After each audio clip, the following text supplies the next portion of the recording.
So this is your King of Kings speaking with you again. It is a second video on Sunday. This one is about money. So the thing is, the CIA and Elon Musk have a real bone to pick with me. And they blame me for the insolvency of their money. They say if I just shut up, that nobody would notice, and you know, Bob's your uncle. I mean, the currency would just carry on like Jack's the bear and usual type of thing. But I didn't bastardize your currency. You did. I tried to stop. I tried to arrest the process all along. You may recall me getting banned left, right, and center for postulating inconvenient lyrics, while the likes of Lindsey Graham and Benjamin Netanyahu proclaim the virtues of wholesale murder, don't you know? But nobody fact checks them. Ever noticed? I don't think I like this playground. You know, it's just that everybody takes your toys, and they just take them just because they wanna, you know, and because you know they can. Just because they can do stuff, do not mean it's always smart to do. Like for instance, for the richest man on earth, if you ask him, I guess that would be discounting many of the old money families we have in this world. But anyway,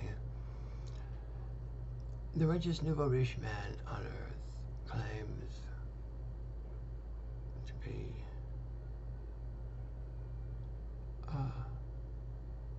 omnipotent.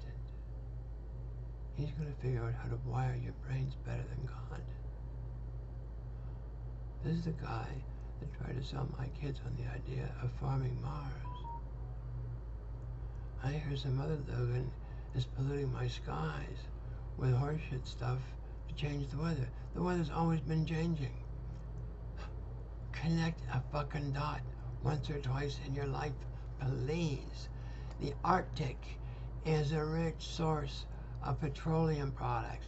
Where do petroleum products come from? It's like asking children, where does meat come from? The supermarket.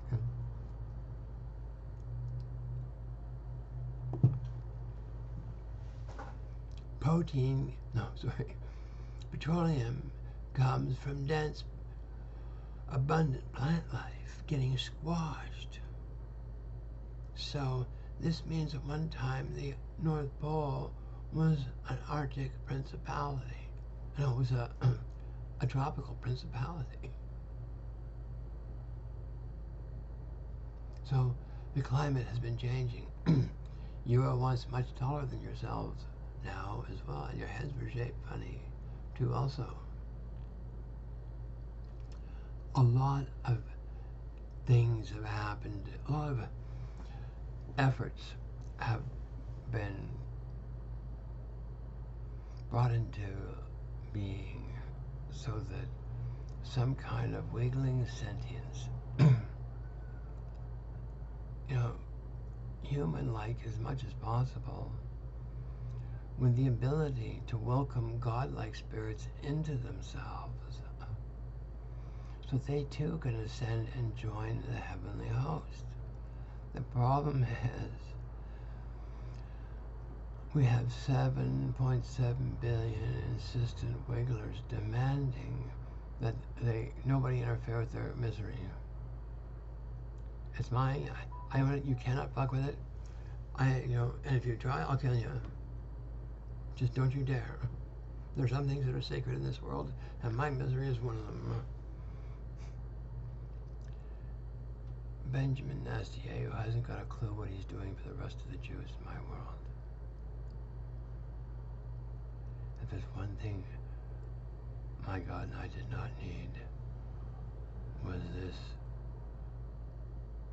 crunt going on in our Holy Land at this time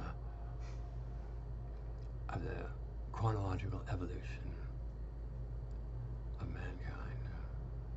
the second chronological evolution of mankind is in the pits.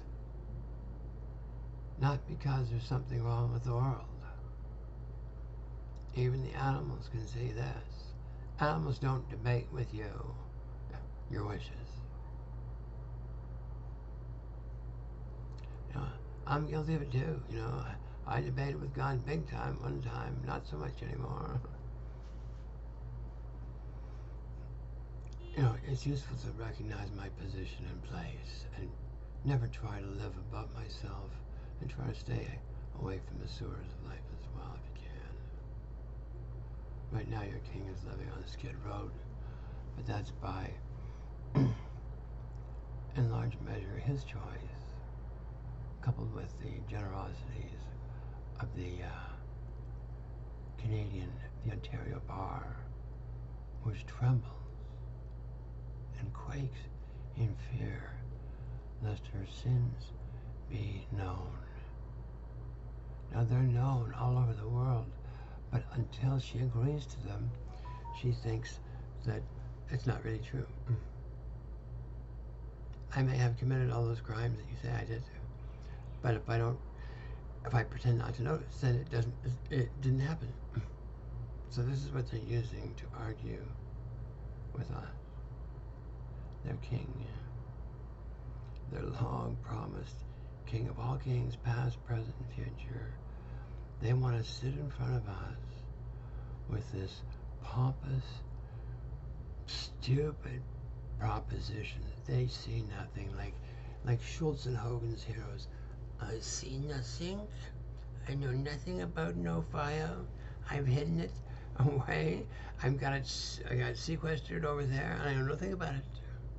Nothing about it. I know nothing about you except what I see right here in the synopsis. And I'm going to judge you today, and I don't want to hear about anything either. I do not want to know any of the conditions of the crime. I've got a conviction in this thing, and I want it to stick, and you're not letting me do it.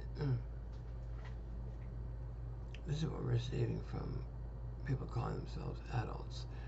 And not only that, your worship. How about your feloniousness?